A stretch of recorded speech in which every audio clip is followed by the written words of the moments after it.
നർത്തകൻ RLV രാമകൃഷ്ണനെതിരെ നിറത്തിന്റെ പേരിൽ അധിക്ഷേപ പരാമർശം നടത്തിയ നൃത്താധ്യാപിക സത്യഭാമയ്ക്കെതിരെ പോലീസ് അന്വേഷണം വേണമെന്ന് പട്ടികജാതി പട്ടിക ഗോത്ര കമ്മീഷൻ DGPയോട് ആവശ്യപ്പെട്ടു. 10 ദിവസത്തിനുള്ളിൽ റിപ്പോർട്ട് കമ്മീഷന് നൽകണം. കറുത്ത നിറമുള്ള കലാകാരന്മാരെ സത്യഭാമ ജാതീയമായി അധിക്ഷേപിച്ചെന്ന് ചൂണ്ടിക്കാട്ടി കമ്മീഷന് ലഭിച്ച പരാതിയുടെ അടിസ്ഥാനത്തിലാണ് നടപടി.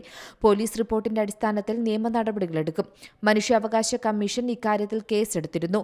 വിവാദ പരാമർശം സംബന്ധിച്ച് 15 ദിവസത്തിനകം റിപ്പോർട്ട് നൽകാനാണ് തൃശൂർ ജില്ലാ പോലീസ് മേധാവിയോടും സാംസ്കാരിക വകുപ്പ് സെക്രട്ടറിയോടും നിർദ്ദേശിച്ചിരിക്കുന്നത്.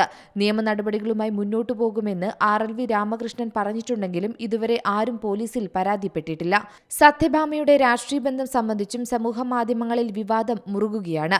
സത്യഭാമ BJP അംഗമാണെന്നും എന്നാൽ വിവാദമായതോടെ അംഗത്വം സ്വീകരിക്കുന്ന ചിത്രം സമൂഹമാധ്യമ അക്കൗണ്ടുകളിൽ നിന്ന് പാർട്ടി നീക്കിയെന്നുമാണ് ആരോപണം. കഴിഞ്ഞ സർക്കാരിന്റെ കാലത്ത് സത്യഭാമ സാംസ്കാരിക വകുപ്പിന് കീഴിലുള്ള വയലോപ്പള്ളി സംസ്കൃതി ഭവനിലെ ഭരണസമിതി അംഗമായിരുന്നു എന്ന് ചൂണ്ടിക്കാട്ടിയാണ് BJP അനുഭാവികൾ തിരിച്ചടിക്കുന്നത്.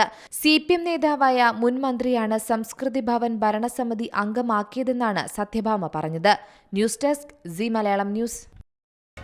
പുതിയ വാർത്തകളും വിശേഷങ്ങളും ഇനി വിരൽ തുമ്പിൽ. എല്ലാ ഡിജിറ്റൽ പ്ലാറ്റ്ഫോമുകളിലും ഇപ്പോൾ സി മലയാളം ന്യൂസ് ലഭ്യം.